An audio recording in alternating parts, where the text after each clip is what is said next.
All right, chapter 29. I light out in the storm. They was fetching a very nice looking old gentleman along and a nice looking younger one with his right arm in a sling, and my soul's how the people yelled and laughed and kept it up. But I didn't see no joke about it. And I judge it would strain the Duke and the King some to see any. I reckon they turned pale, but no, nary a pale did they turn. The Duke, he never let on any suspicion what was up, but just went a-googling around, happy and satisfied like a jug that's googling out buttermilk. And as for the King, he just gazed and gazed down sorrowful on them newcomers that could give him the stomach ache, and it's very hard to think there could be such frauds and rascals in the world. Oh, he done it admirable. Lots of the principal people gathered around the King to let him see what was on his side. That old gentleman that had just come looked all puzzled to death. Pretty soon he began to speak, and I see straight off he pronounced like an Englishman, not the King's way, though. The King's was pretty good for an imitation. I can't give the old gent's words, nor I can't imitate him, but he turned around to the crowd and says about this. This is a surprise to me which I wasn't looking for, and I'll acknowledge, candid and frank, I am very well fixed to meet it and answer it, for my brother and me has had misfortunes. He broke his arm, and our baggage got put off at a town above here last night in the night by a mistake. I'm Peter Wilkes' brother Harvey, and this is his brother William, which can't hear no speak, and can't even make signs to amount to much. Now he's only got one hand to work with. We are who we say we are. In a day or two, when I get the baggage, I can prove it. But up till then, I won't say anything more, but go to the hotel and wait. So him and the new dummy started off, and the King, he laughs and blethers out. Broke his arm, very likely, ain't it? And very convenient, too, for a fraud that's got to make signs and ain't learned how. Lost their baggage? That's mighty good and mighty ingenious under the circumstances. So he laughed again, and so did everybody else except 3 or 4, or maybe half a dozen. One of these was that doctor, another one was a sharp-looking gentleman with the carpet-bag of the old-fashioned king, or the old-fashioned kind made out of carpet stuff, that had just come off of the steamboat, and was talking to him in a low voice and glancing towards the King now and then and nodding their heads. It was Levy Bow, the lawyer that was gone up to Louisville, and another one was a big rough husky that come along and listened to all the old gentlemen say, and was listening to the King now. And when the King got done, when the King got done, this husky up and says, okay. So we laughed again, so did everybody else except 3 or 4, maybe half a dozen. One of these was the doctor, another was a sharp-looking gentleman with the carpet bag of the old-fashioned kind made out of carpet stuff, had just come off of the steamboat and was talking to him in a low voice and glancing towards the King now and then and nodding their heads. It was Levy Bow, the lawyer that was gone up to Louisville. And another one was a big rough husky that come along and listened to all the old gentlemen said and was listening to the King now. And when the King got done, this husky up and says, "Say, looky here, if you are Harvey Wilkes, when'd you come to this town?" "Day before the funeral, friend," says the King. "Well, what time of day?" "In the evening, about an hour or 2 before sundown." "How'd you come?" "I come down on Susan Powell from Cincinnati." "Well, then how'd you come to be up at the Pint in the morning in the canoe?" "I weren't up at Pint in the morning." "It's a lie." Several of them jumped for him and begged him not to talk that way to an old man and a preacher. "Preacher be hanged, he's a fraud and a liar. He was up at the Pint that morning. I live up there, don't I? Well, I was up there, and he was up there. I see him there. He come in a canoe along with Tim Collins and a boy." The doctor, he up and says, "Would you know the boy again if you was to see him, Hines?" "I reckon I would, but I don't know. Why, I yonder he is now. I know him perfectly easy." "It was me," he pointed at the doctor says. "Neighbors, I don't know whether the new couple is frauds or not, but if these two ain't frauds, I am an idiot, that's all. I think it's our duty to see that they don't get away from here till we've looked into this thing. Come along, Hines, come along, the rest of you. We'll take these fellows to the tavern and affront them with the other couple, and I reckon we'll find out something before we get through." It was nuts for the crowd, though maybe not for the King's friends, so we all started. It was about sundown. The doctor, he led me along by the hand and was plenty kind enough, but he never let go of my hand. We all got in a big room in the hotel and lit up some candles and fetched in the new couple. First, the doctor says, "I don't wish to be too hard on these two men, but I think they're frauds, and they may have accomplices that we don't know nothing about. If they have, won't the accomplices get away with that bag of gold Peter Wilkes left? It ain't unlikely. If these men ain't frauds, they won't object to sending for that money, letting us keep it till they prove they are right. Ain't that so?" Everybody agreed to that, so I judged they had our gang in a pretty tight place right at the outstart. But the King, he only looked sorrowful and says, "Gentlemen, I wish the money was there, for I ain't got no disposition to throw anything in the way of a fair, open, out-and-out investigation of this miserable business. But, alas, the money ain't there. You can send and see if you want to. Where is it then?" "Well, when my niece give it to me to keep for her, I took and hid it inside a straw tick on my bed." Now I wish to bank it for the few days we be here, and considering the bed a safe place we not being used to. Servants is supposing them honest like servants in England. The servants stole it to the very next morning after I had went downstairs, and when I sold them, I hadn't missed the money yet, so they got clean away with it. My servant here can tell you about it, gentlemen. The doctor and several said shucks, and I see nobody didn't altogether believe him. One man asked me if I see the servants steal it. I said no, but I see them sneaking out of the room and hustling away, and I never thought nothing, only I reckoned they was afraid they had waked up my master and was trying to get away before he made trouble with them. That was all they asked me. Then the doctor whirls on me and says, "Are you English too?" I says yes, and him and some others laughed and said stuff. Well, then they sailed in on the general investigation, and there we had it, up and down, hour and hour out, and nobody never said a word about supper nor even seemed to think about it. And so they kept it up and kept it up, and it was the worst mixed up thing you ever see. They made the king tell his yarn, and they made the old gentleman tell his, and anybody with a lot of prejudiced chuckleheads would have seen that the old gentleman was spinning truth and the other was lies. And by they had me up to tell what I knowed. The king he give me a left-handed look out of the corner of his eye, and so I knowed enough to talk on the right side. I begun to tell about Sheffield and how we lived there and all about the English Wilkes and so on, but I didn't get pretty fur till the doctor began to laugh, and Levy bowed. The lawyer says, "Sit down, my boy. I wouldn't strain myself if I was you. I reckon you ain't used to lying. It don't seem to come handy. What you want is practice. You do it pretty awkward." I didn't care nothing for the compliment, but I was glad to be let off anyway. The doctor, he started to say something and turns and says, "If you'd been in town at first, Levy bowed." The king broke in and reached out his hand and says, "Why, this is my poor dead brother's old friend that he wrote so often about." The lawyer and him shook hands, and the lawyer smiled and looked pleased, and they talked right along a while, and then got to one side and talked low, and at last the lawyer speaks up and says, "That'll fix it. I'll take the order and send it along with your brothers, and they'll know it's all right." So they got some paper and pen, and the king, he sat down and twisted his head to one side and chawed his tongue and scrawled off something. And then they give the pen to the duke, and then for the first time the duke looked sick, but he took the pen and wrote. So then the lawyer turns to the old gentleman and says, "You and your brother please write a line or two and sign your names." The old gentleman wrote, but nobody couldn't read it. The lawyer looked powerful astonished and says, "Well, it beats me," and snaked a lot of old letters out of his pocket and examined them, and then examined the old man's writing, and then them again. And then says, "These old letters is from Harvey Wilkes, and here's these two handwritings, and anybody can see they didn't write them." The king and the duke looked sold and foolish, I tell you, to see how the lawyer had took them in. And here's this old gentleman's handwriting. Anybody can tell easy enough he didn't write them. Fact is, the scratches he makes ain't properly writing at all. Now here's some letters from the new old gentleman says, "If you please, let me explain. Nobody can read my hand but my brother here, so he copies for me. It's his hand you've got there, not mine."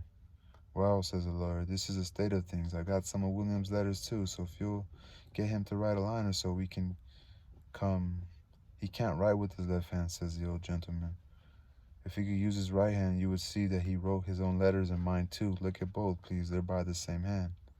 The lawyer done it and says, "I believe it's so, and if it ain't so, there's a heap stronger resemblance than I've noticed before.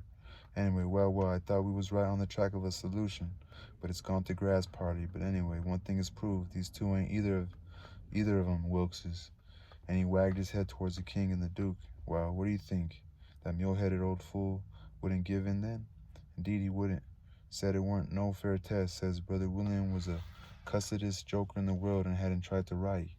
He see William was going to play one of his jokes the minute he put the pen to paper, and so he warmed up and went warbling right along till he was actually beginning to believe what he was saying himself. But pretty soon the new gentleman broke in and says, "I thought of something. Is there anybody here that helped to lay out the late Peter Wilkes for burying?" "Yes," says somebody. "Me and Ab Turner done it. We're both here." Then the old man turns toward the king and says, "Perhaps the gentleman can tell me what was tattooed on his breast." Blamed if the king didn't have to brace up mighty quick, or he'd have squished down like a bluff, squashed, SQUSHED, like a bluff bank, and the river has cut under. It took him so sudden, and mind you, it was a thing that was calculated to make most anybody squish to get fetched such a solid one as that without any notice, because how was he going to know what was tattooed on the man?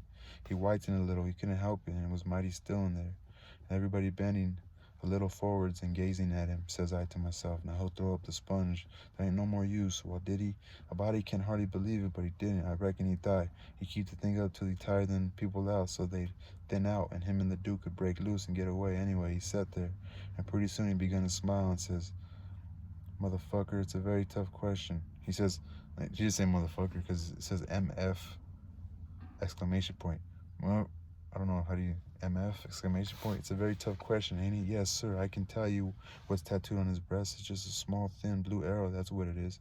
And if you don't look close, you can see it. Now, what do you say, hey? Well, I never seen anything like that old blister for clean out and out cheek. Well, I never seen anything like that old blister for clean out cheek and cheek. The new old gentleman turns brisk towards Ab Turner and his pard, and his eye lights up like he judged he got the king this time and says, there, you've heard what he said. Was there any such mark on Peter Wilkes' breast? Both of them spoke up and says, we didn't see no such mark. Good, says the old gentleman. Now, what you did see on his breast was a small dim P and a B, which is the initial he dropped when he was young, and a W and dashes between them, so PBW. And he marked them that way on a piece of paper. Come, ain't that what you saw? Both of them spoke up again and says, no, we didn't. We never seen any marks at all. Well, everybody was in a state of mind now, and they sings out the whole bowling of frauds, let's duck 'em, let's drown 'em, let's ride 'em on a rail, and everybody was whooping at once, and there was a rattling powwow, but the lawyer, he jumps out on the table and yells, gentlemen, gentlemen, hear me just a word, just a single word if you please, there's one way yet, let's go and dig up the corpse and look. That took them. Hooray! They all shouted and was starting right off, but the lawyer and the doctor sung out, hold on, hold on. Collar all these 4 men and the boy and fetch them along too. We'll do it, they all shout. Put collar chain, and if we don't find them marks, we'll lynch the whole gang. I was scared now, I tell you, but there were no getting away, and you know, they gripped us all and marched us right along, straight for the graveyard, which was a mile and a half down the river, and the whole town at our heels, for we made noise enough, and it was only 9 in the evening. As we went by our house, I wished I hadn't sent Mary Jane out of town, because now if I could tip her the wink and she'd light out and save me and blow on our dead beats.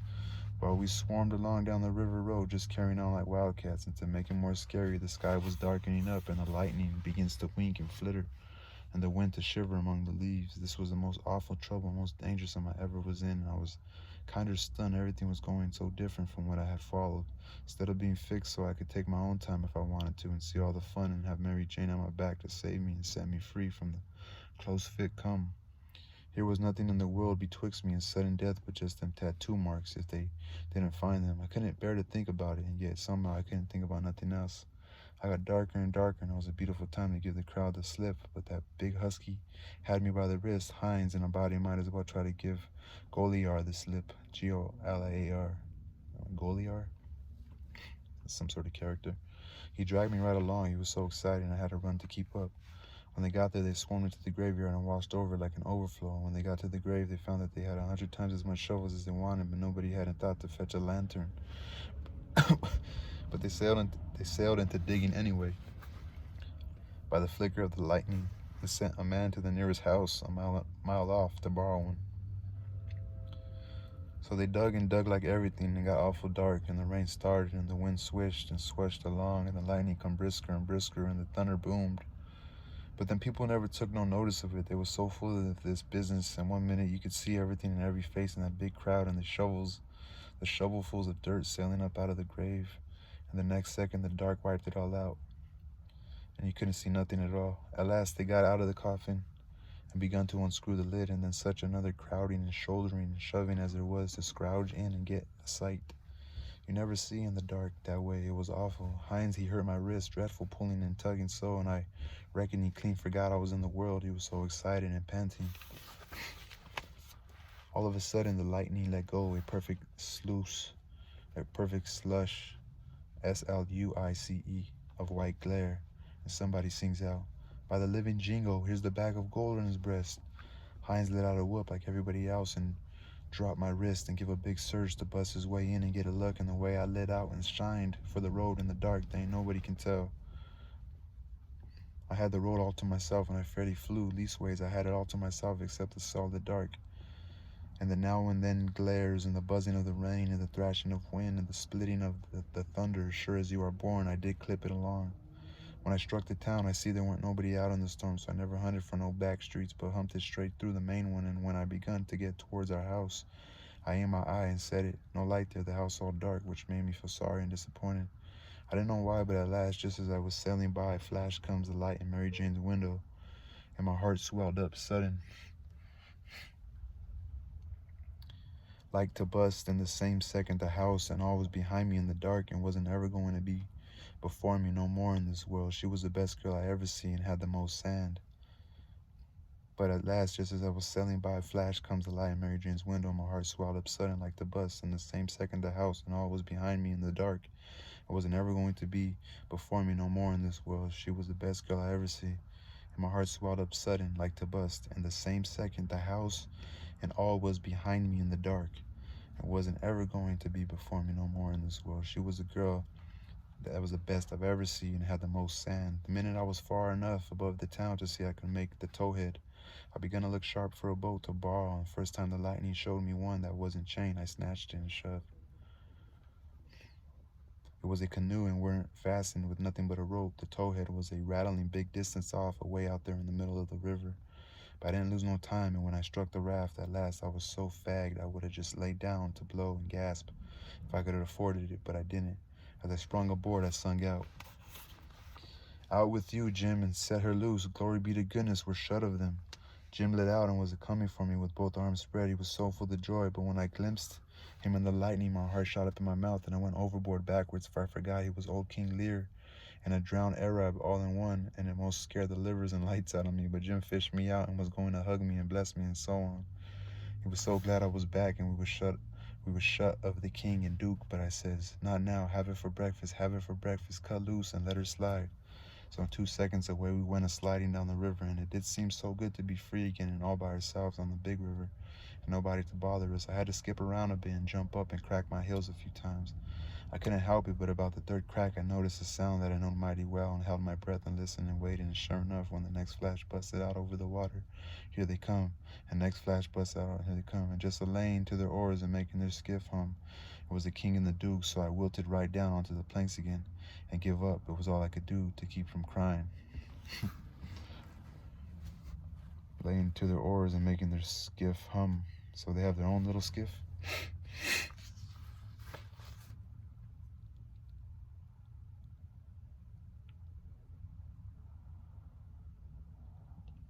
I don't know, did they jump in their boat? Or do they have their own? So anyway, that was the end of chapter 29. Here we go again. Here we go with my nose problem.